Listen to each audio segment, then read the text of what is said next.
Welcome to our YouTube channel Nimbus Learning powered by Engineers Academy. So topper stock में आप सभी का स्वागत है। इस बार टॉपर स्टॉक में हमारे साथ है रोहिणी, जिनका अभी अभी यूपीपीएससी पॉलिटेक्निक लेक्चरशिप में सिलेक्शन हुआ है और इनका रैंक आया है 93।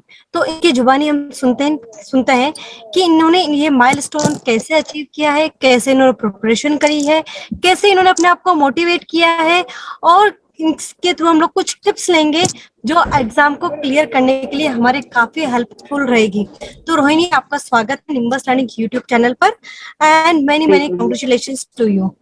Okay, thank you ma'am. तो आप सबसे पहले आप हमें बताएंगे कि आप हमारे स्टूडेंट्स और व्यूअर्स को बताएंगे कि आप कहाँ से हैं, आपका फैमिली बैकग्राउंड क्या है, आपकी हॉबीज क्या है। थोड़ा सा आप अपने बारे में बताइए हमारे स्टूडेंट्स एंड व्यूअर्स को। मैम, मेरा नाम रोहिणी है और मैं पंजाब से बिलोंग करती हूँ। एंड मेरे फादर एक सर्विसमैन है और मेरी मदर जो है वो होम मेकर है। और इस समय मैं कुरुक्षेत्र यूनिवर्सिटी में as a part time teacher work कर रही हूँ। और मेरी हॉबीज है कि खाली टाइम पे मैं कुछ ना कुछ पढ़ना पसंद करती हूँ related to my field. Like कभी कोई सब्जेक्ट पढ़ लिया तो ये मुझे अच्छा लगता है। ओके, तो आप हमें बताइए कि आपको जो ये लेक्चरशिप का ये थॉट कहाँ से आया कि आपको लेक्चरशिप ही करनी है। मैम, ये बहुत इंटरेस्टिंग क्वेश्चन है। एक्चुअली मैं जब मैं बीटेक कर रही थी तो उस टाइम पे मुझे ये था कि मुझे कंपनी ज्वाइन करनी है। तो पर जब मैंने जैसे ही कंपनी ज्वाइन करी फॉर 3 मंथ्स तो मेरी जो भाभी जी हैं जो इस टाइम पे डीएम है ग्रेटर नोएडा में, उन्होंने मुझे सजेस्ट किया कि लड़कियों के लिए टीचिंग बेस्ट रहेगी। तो फिर उसके बाद में मैंने एलपी में अप्लाई किया, वहां पे मुझे स्कॉलरशिप मिला। तो मैंने अपनी जितने भी एमटेक किया है उस स्कॉलरशिप पे कंप्लीट की। कंप्लीट करने के बाद ही मुझे जॉब मिल गई थी एक प्राइवेट यूनिवर्सिटी में, ज्योति विद्यापीठ यूनिवर्सिटी में। तो एक दिन मेरी मदर ने मुझसे कहा कि आप नेट का फॉर्म फिल करो। तो उस टाइम पे मुझे ऐसा लगता था कि नेट का फॉर्म मतलब मेरे जैसे एवरेज बच्चे नहीं फिल कर सकते। लाइक वो तो बहुत टॉपर ही होने चाहिए, वो ही क्लियर कर सकते हैं। तो मेरी मदर ने कहा नहीं, तुम एग्जाम दो एक बार। अगर एग्जाम तुम्हें लगता है कि तुम क्लियर कर सकोगी तो वेल एंड गुड है, अदरवाइज आप प्राइवेट में ही अपना फ्यूचर देखना। तो मैम वो जब मैंने फर्स्ट टाइम एग्जाम दिया तो उस टाइम पे मुझे लगा कि नहीं, ये एक गलत मिथ है कि सिर्फ हम कोई भी कंपटीशन कोई टॉपर ही क्रैक कर सकता है। हम जैसे एवरेज स्टूडेंट अगर हार्ड वर्क करें तो डेफिनेटली हम अपना गोल अचीव कर सकते हैं। जैसे ही मैंने अपने एग्जाम कंप्लीट किया तो मैंने अपनी मदर को फोन लगाया और मैंने उसी टाइम अपनी मदर को प्रॉमिस किया कि नेट तो मैं क्वालिफाई कर लूंगी। और गॉड ग्रेस मैम, मेरा सेकंड अटेम्प्ट में क्लियर भी हो गया विद 99.67 परसेंटाइल के बाद में। और उसके बाद में फिर मैम मुझे साथ के साथ कुरुक्षेत्र यूनिवर्सिटी में as a guest lecturer job भी मिल गई। तो जब जैसे ही फॉर्म आउट हुआ तो ये मुझे लगा कि ये मेरे लिए बहुत बड़ी अपॉर्चुनिटी है जो मुझे ग्रैब कर लेनी चाहिए। तो मैंने अपने मदर को कहा कि ये मैं फॉर्म फिल करूंगी और मैं अपना 100% दूंगी कि मैं इस जॉब को सिक्योर कर लूं। ओके, रोहिणी, आपका ये पूरा जर्नी सुन के काफी अच्छा लगा। आप रोहिणी के बारे में बताएंगे कि रोहिणी ने 2019 में एनटीए एनईटी नेट क्लियर किया था, देन 2022 में हिमाचल गवर्नमेंट एग्जाम का क्लियर किया है, और अभी अभी इन्होंने यूपीपीएससी पॉलिटेक्निक लेक्चरशिप का विद 93 रैंक क्लियर आउट किया है।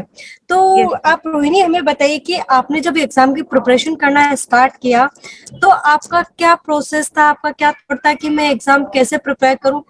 कुछ आपका दिमाग में होगा कि हमें इस वे में हमें एग्जाम की प्रिपरेशन करनी चाहिए। उसके बारे में कुछ टिप्स आप हमारे स्टूडेंट्स एंड व्यूअर्स को दीजिए। Definitely ma'am, definitely. जैसे कि मैम मैंने एक बार नेट के एग्जाम की प्रिपरेशन की थी, उस टाइम पे मेरा यह प्रोसेस था कि मैं सुबह मॉर्निंग में मतलब मैं पढ़ना पसंद करती हूँ। तो एक पहली बात तो मेरा बेस क्लियर था कि मुझे क्या पढ़ना है क्या छोड़ना है, थोड़ा सा माइंड में क्लियर था क्योंकि मैंने नेट के एग्जाम का प्रिपरेशन किया। जब मैंने इस एग्जाम की प्रिपरेशन स्टार्ट की तो मैम मेरी ऑनलाइन क्लासेस भी चल रही थी, जो कि मेरा वीक में मतलब डेली मुझे 2 to 3 आवर्स लेनी पड़ती थी स्टूडेंट्स की। तो मैंने अपना शेड्यूल ऐसे बनाया हुआ था कि मैं मॉर्निंग में 3 to 4 के बीच में मतलब उठ जाऊंगी मैं, उसके बाद मेरे को अलाउ नहीं है, ऐसे मैंने अपना आप को बाउंडेशन में रखा हुआ था। तो पूरा दिन में मेरा ऐसा लगता था कि मैंने टाइम डिवाइड किया हुआ था कि लाइक मैं 3 to 4 AM उठूंगी। मैंने अपना टेक्निकल को मैंने शाम के 5 बजे तक देना है, उसके बीच में मुझे क्लासेस भी देनी है बच्चों को। 5 बजे के बाद में चाहे मेरा कितना भी टेक्निकल हुआ है या नहीं हुआ है, डजेंट मैटर फॉर मी, मुझे हिंदी भी पढ़ना है, जनरल साइंस भी पढ़ना है, मतलब जितना मेरे से हो सकता था कि मेरे जो सीनियर्स है मैंने उनसे गाइडेंस ली कि मुझे हिंदी की कौन सी बुक पढ़नी चाहिए। मेरा ब्रदर जो अभी एसआई है, मैंने उससे गाइडेंस लिया कि जीके को कैसे पढ़ना है, क्योंकि हम जो टेक्निकल स्टूडेंट्स होते हैं उनको नॉन टेक्निकल दिमाग में जल्दी बैठता नहीं है। तो एग्जैक्टली। उन्होंने मुझे गाइड किया, कि ऐसे पढ़ना है। तो मैम मेरा, अगर मैं एकदम ऑनेस्ट रिप्लाई करूं, मेरा जो मॉर्निंग का स्केड्यूल 3 o'clock स्टार्ट होता था और रात को 10 o'clock खत्म होता था। तो मतलब वो इतने टाइम में मेरे पास में टाइम नहीं बचता था किसी को देने के लिए। और मैं सबसे ज्यादा थैंक्स करना चाहूंगी अपने इन लॉज का। उन्होंने मुझे इतना सपोर्ट किया कि मुझे कोई फैमिली मैटर या रिस्पॉन्सिबिलिटी मेरे ऊपर नहीं डाली। उन्होंने कहा कि आप अपनी प्रिपरेशन करो और अपना गोल अचीव करो।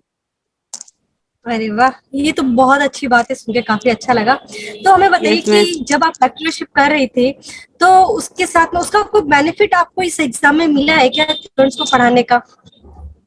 यस मैम, डेफिनेटली, क्योंकि कुछ बेसिक चीजें होती हैं जो हमें एग्जाम में देखने को मिल जाती है, पर हमें बुक्स में नहीं मिलती है। क्योंकि अगर मैं बात करूं कि अगर हम क्लास में पढ़ा रहे होते हैं तो एज अ टीचर हमें पढ़ाने से पहले बहुत कुछ पढ़ना पड़ता है। तो जब मैं प्रिपेयर एग्जैक्टली। कर रही थी तो कुछ चीजें मेरी प्रिपेयर थी कि हाँ ये तो मैंने बच्चों को पढ़ाया है। फॉर एग्जाम्पल मैंने एआई उस टाइम बच्चों को पढ़ा रही थी, तो एआई मेरे दिमाग में था कि चलो एआई तो मैं कंप्लीट कर लूंगी, मेरे को कोई डिफिकल्ट नहीं होगा। डेटाबेस में पढ़ा रही थी तो डेटाबेस में मुझे था कि चलो डेटाबेस को भी मैं संभाल लूंगी। तो कहीं ना कहीं मुझे बहुत बेनिफिट मिला। एंड मैम जब मैंने ये मेरी उससे पहले मैं सोच रही थी कि मैं प्राइवेट जॉब करूंगी। गवर्नमेंट में तो ऐसे मिलते नहीं है। एज ए जर्नल, मैं जर्नल कैटेगरी की हूँ, पता नहीं मिलेगी कि नहीं मिलेगी। बट मैम बिलीव में, ये मेरी फर्स्ट जॉब थी जो मैंने पेपर फिल किया और उसमें मेरा नंबर आ गया। और अभी थोड़े दिन पहले हिमाचल गवर्नमेंट का भी एग्जाम मैंने दिया था। तो मैंने 2 गवर्नमेंट एग्जाम दिए और बैक टू बैक दोनों ही मुझे मतलब निकल गए। Congratulations for that. आप थैंक यू मुझे मैम। बताइए कि जब आप एग्जाम की प्रिपरेशन करती हैं तब आप नोट्स भी बनाती हो, शॉर्ट नोट्स भी बनाती हैं, तो नोट्स कब पढ़ने चाहिए और शॉर्ट नोट्स कब पढ़ने चाहिए? शॉर्ट नोट्स क्या हमारी यूजफुल है क्या? थोड़ा सा गाइड हमारे स्टूडेंट्स को कर दीजिए इसके बारे में। Yes ma'am. मैम अगर आप कोई भी कंपटीशन एग्जाम की तैयारी कर रहे हो तो आपको सबसे पहले नोट्स प्रिपेयर करनी चाहिए। अगर आपने नोट्स प्रिपेयर नहीं किए तो आप समझो कि आप एग्जाम क्वालिफाई नहीं कर सकते हो। जैसे अगर मुझे डेटाबेस पढ़ना है तो मैंने उसके लिए एक नोटबुक बना रखी है। मैं जब भी डेटाबेस पढ़ूंगी पहले मैं अपने नोट्स को रिवाइज करूंगी, उसके बाद में क्वेश्चंस को निकालना स्टार्ट करूंगी। अगर क्वेश्चंस को निकालते निकालते मैं जज करूंगी कि मैं किस पॉइंट पे बार बार फंस रही हूँ, तो मैं क्या करूंगी, शॉर्ट नोट्स बना के उनको दीवार पे चिपका लेती थी मैम, कि जब भी मैं पढ़ रही हूँ तो मेरी नजर सिर्फ वहां पर जाए और जो मेरे वीक पॉइंट है वो स्ट्रॉन्ग हो जाए। और मैम ये मेरे लिए बहुत बेनिफिट रहा, एनटीए नेटमी के लिए भी और इस एग्जाम के लिए भी, क्योंकि हमें काफी चीजें क्रैम करनी पड़ती हैं कॉन्सेप्ट्स को, कि हाँ ये फॉर्मूला ऐसा है, ये फॉर्मूला ये है। अगर हम उनको एक जगह पे लिख के रख लेंगे और बार बार उनको देखते रहेंगे तो ये ह्यूमन नेचर है, वो हमारा माइंड अपना आप कैप्चर करता रहेगा। बिल्कुल बिल्कुल बिल्कुल सही बता रहे हैं आप। तो आप बताइए कि इस पूरी जर्नी में कहीं आपका फेलियर आया होगा, फेलियर पार्ट सभी के आते हैं। जब आपकी लाइफ यस में मैम। फेलियर पार्ट आया तो आपने उससे ओवरकम करने के लिए क्या किया? तो उस फेलियर पार्ट में आपको कैसा फील हुआ? आपका क्या उस समय था कि मुझे अब क्या करूं कि मैं उससे निकल पाऊं? थोड़ा सा उसके बारे में हमें बताइए। डेफिनेटली मैम, हर स्टूडेंट के पास में एक फेलियर पॉइंट जरूर होता है। अगर कोई कहेगा कि मेरे पास में फेलियर पॉइंट नहीं आया, मे बी वो बहुत लक्की होगा या फिर वो झूठ बोल रहा है। मेरे पास में भी फेलियर पॉइंट आया था जब मेरा फर्स्ट टाइम पे नेट क्वालिफाई नहीं हुआ था। मैं बहुत उस टाइम पे बहुत रोई थी क्योंकि मेरे सिर्फ 1% से रह गया था। उस टाइम मैं सोच रही थी क्यों ऐसा भगवान ने किया मेरे साथ में। पर मैम मैंने अपनी गलतियों को देखा कि मैं उस 1% में कहाँ पे रही। वहां पे एक्चुअली मेरी ही फॉल्ट था कि पेपर शायद मैंने देखा और मुझे लगा मुझे तो आता है, तो मैंने बहुत सिली मिस्टेक्स कर दी जिसकी वजह से मेरा क्लियर नहीं हुआ।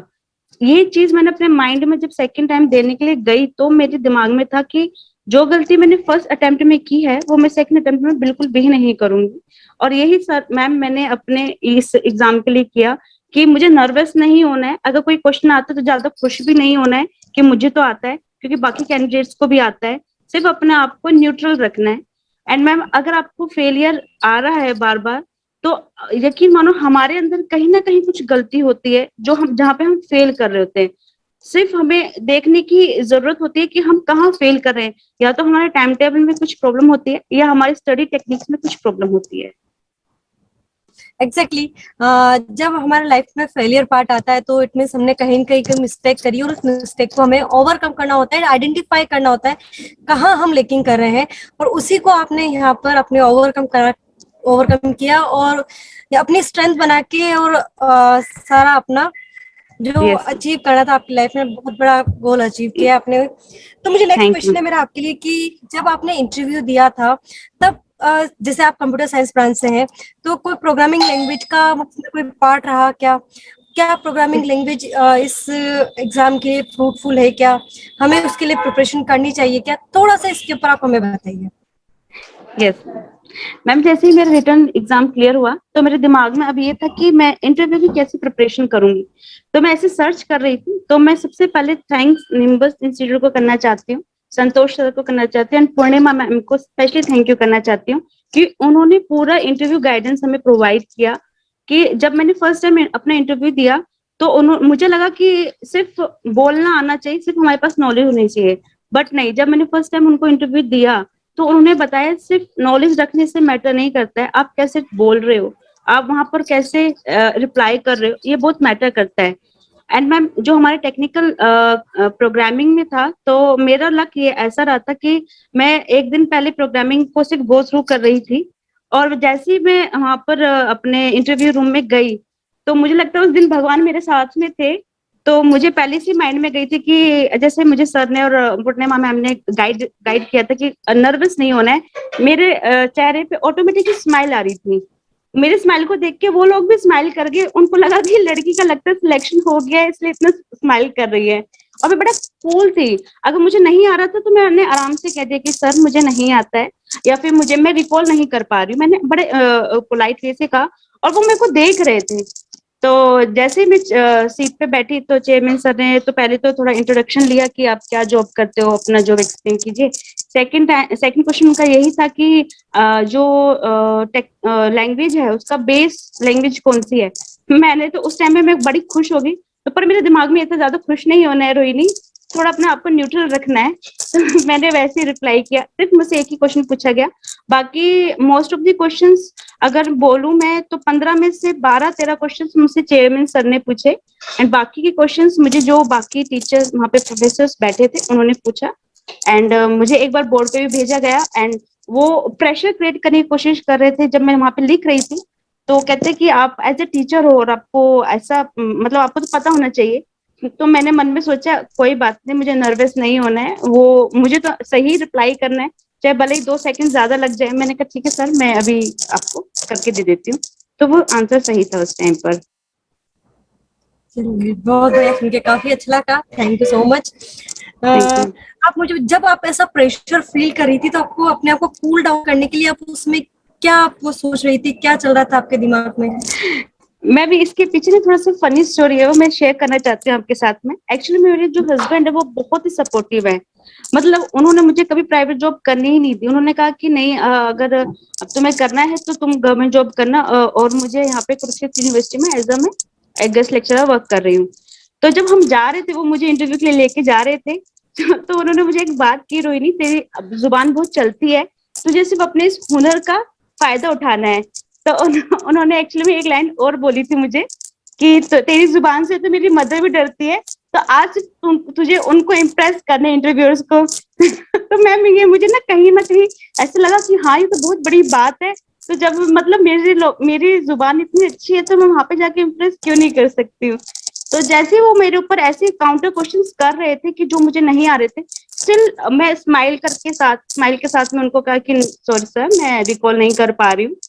तो वो उन्होंने कुछ नहीं कहा, ऐसे नहीं कहा कि तुम बताओ ही बताओ। एक सर थे, वो जैसे कि एक क्वेश्चन मुझे उन्होंने पूछा, तो मैंने कहा सर मुझे पार्शली आता है, मैं पूरा रिप्लाई नहीं कर सकती। तो उन्होंने प्रेशर किया कि नहीं आप पार्शली ही बताओ। तो मैंने कहीं पे रीड किया हुआ था, तो थोड़ा बहुत जितना था मैंने बता दिया। बाकी मैं अगर मुझे नहीं आ रहा था तो मैंने सॉरी सर करके कर दिया। पर मैम जो मेरा लकी पॉइंट ये था कि चेयरमैन सर ने जो मुझसे क्वेश्चन पूछे वो सारे मुझे आते थे, उसमें चेयरमैन कोई सर ने डाउट तो नहीं सारे था। नॉन टेक पूछे होंगे आपसे? नहीं नहीं मैम, ये एक ऐसा क्वेश्चन रहे कि चेयरमैन सर ने टेक्निकल ही क्वेश्चंस मुझसे पूछे, उन्होंने नॉन टेक्निकल कोई क्वेश्चन पूछा ही नहीं। लाइक मेरे जॉब के बारे में थोड़ा एक्सप्लेन करने के लिए कहा, बाकी वो लैंग्वेजेस के और लाइक बिग डेटा क्या होता है, मेटा डेटा में क्या डिफरेंस होता है, तो वो सारे क्वेश्चन अभी तो मुझे इतना ही याद आ पा रहे हैं। अगर और मैं तो भगवान को थैंक यू करना चाहती हूँ, क्योंकि मेरा जीके इतना स्ट्रांग नहीं है। अगर वो कुछ पूछ लेते मुझसे तो फिर मुझे ज्यादा सॉरी करना पड़ जाता उनको। मेनली कौन से सब्जेक्ट्स के ऊपर फोकस किया गया था आपका?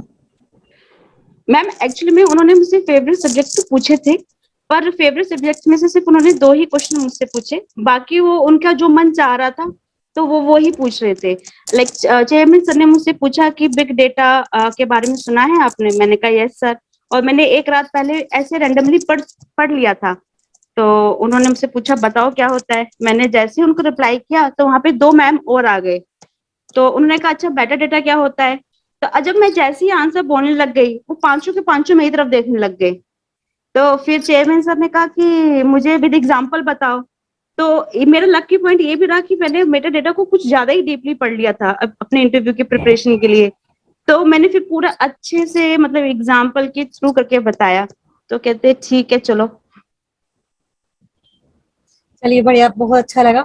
अब मुझे बताइए कि जब आप एग्जाम जब दे रही थी, रिटर्न एग्जाम, तब आपके ऊपर कुछ हड़बड़ाहट हो रही होगी, कुछ प्रेशर आया, कहीं नर्वसनेस आप फील कर रही होंगी और यस, कहीं खुशी हो रही होगी। तो इन सारे इमोशंस को कैसे आपने एग्जाम के अंदर बैलेंस किया था, थोड़ा सा उसके बारे में बताइए आप। डेफिनेटली मैम, हर कैंडिडेट जो वहां पे बैठा होता है वो नर्वस होता है, या तो एक टाइम पे बहुत नर्वस हो जाएगा क्योंकि उसको एक साथ 10 क्वेश्चन नहीं आ रहे, या तो वो बहुत ज्यादा खुश हो जाएगा कि एक साथ 10 क्वेश्चन आ गए। तो मैम इसके लिए मैंने पहले से एक टेक्निक अपनाई हुई थी, मेरे ब्रदर ने मुझे गाइड किया था मेडिटेशन के लिए। क्योंकि हर ह्यूमन नेचर का नेचर होता है अपने नर्वस को कैसे टैकल करना। तो मैंने अपने एग्जाम की प्रिपरेशन की ड्यूरेशन में, जैसे मैं 3 बजे 4 बजे उठती थी, हाफ एन आवर मुझे मेडिटेशन करना ही करना है, चाहे कुछ भी हो जाए, ताकि वो मेरे माइंड को कंट्रोल और स्ट्रॉन्ग करके रख सके। जैसे मैं एग्जाम में गई तो मैंने पहले से अपने आप को प्रॉमिस किया हुआ था कि मुझे किसी भी कंडीशन पे ना तो नर्वस होना है और ना ही ज्यादा एक्साइट होना है। क्योंकि मेरा जो जीके पार्ट है वो इतना स्ट्रॉन्ग नहीं है मैम, मेरा जो स्ट्रॉन्ग पार्ट है वो टेक्निकल पार्ट ही था, और थोड़ा बहुत मैंने हिंदी को थोड़ा स्ट्रॉन्ग किया था ताकि मैं सेफ जोन में चली जाऊं। वेरी गुड, आपसे बात करके काफी अच्छा लगा और हमारे व्यूअर्स और स्टूडेंट्स को काफी मोटिवेशन मिला होगा। तो थैंक यू मैं मैम। मुझे काफी ये सुनने को, आपको समझने को मिला आपको सुनकर कि at the time of exam हमें एग्जाम में ही फोकस नहीं करना है, साथ में हमें अपने आप को मोटिवेट भी रखना है, यस, मेडिटेशन भी करना है, कूल एंड काम भी रखना है, कुछ हमारी हॉबीज को डेफिनेटली। भी हमें फॉलो करना है ताकि हम लोग एग्जाम के अंदर सक्सेस को यस, अचीव कर सके। यस मैम, तो यस। आप हमारे जो हमारे एस्पिरेंट्स हैं और जो इंजीनियर्स एकेडमी है उनके लिए कोई मैसेज देना चाहेंगी आप? डेफिनेटली मैम, मैं सबसे पहले कैंडिडेट्स को यही बोलना चाहती हूँ, आप कोई भी एग्जाम दे रहे हो सबसे पहले उसका पैटर्न नोट करो। अगर जब मैं अपने एनटीए नेट की प्रिपरेशन की थी तो मैंने सबसे पहले सिर्फ 2 दिन अपने 10 ईयर पेपर को ही रीड किया, रादर देन कि मैंने बुक्स बाय करी उनको नोट्स बनाने लग गए। पहले मैंने उनको एनालाइज किया कि वो किस डेप्थ तक क्वेश्चंस को तक जा सकते हैं और मुझे किस डेप्थ तक जाना है। सेम मैम मैंने यही टेक्निक अपने इस पेपर के लिए किया कि मैंने पहले रिव्यूज देखे कि किस डेप्थ तक जाएगा, सिलेबस को नोट डाउन किया 2 दिन लगा के, उसके बाद में मैंने अपनी प्रिपरेशन की। तो मैं कैंडिडेट्स को यही कहना चाहूंगी कि कोई भी एग्जाम हो वो सबसे पहले उसका पैटर्न नोट करें। सबसे पहले वो ये देखें कि वो किस टाइप के क्वेश्चंस पूछ रहे हैं, हमें फोकस उस पे करना चाहिए। कई बार मैं कैंडिडेट्स को देखती हूँ, जैसे लाइब्रेरी में मैं पढ़ती थी ऑल द टाइम, तो वो क्या करते हैं बुक को, जैसे लाइक अगर उनको ऑपरेटिंग सिस्टम पढ़ना है तो टेनिनबॉम को, गैल्विन को स्टार्ट कर देंगे पढ़ना, पर वो यही नहीं देख रहे कि क्वेश्चंस क्या पूछ रहे हैं, वो हमें हमारा स्ट्रॉन्ग पॉइंट क्या हो सकता है। एक ये बात मैं बोलूंगी। सेकंड टाइम मैं ये बोलूंगी कि अगर आपकी लाइफ में फेलियर आता है तो इसका मतलब आगे आपके पास में सक्सेस बहुत अच्छी आने वाली है। कई बार कैंडिडेट सोचते हैं कि हम एक एग्जाम में फेल हो गए, 2 में फेल हो गए, अब तो हमारा कुछ नहीं बनेगा। इसका मतलब अब आगे बहुत अच्छा बनने वाला है, बस आपको अपनी टेक्निक अच्छे से रखनी है।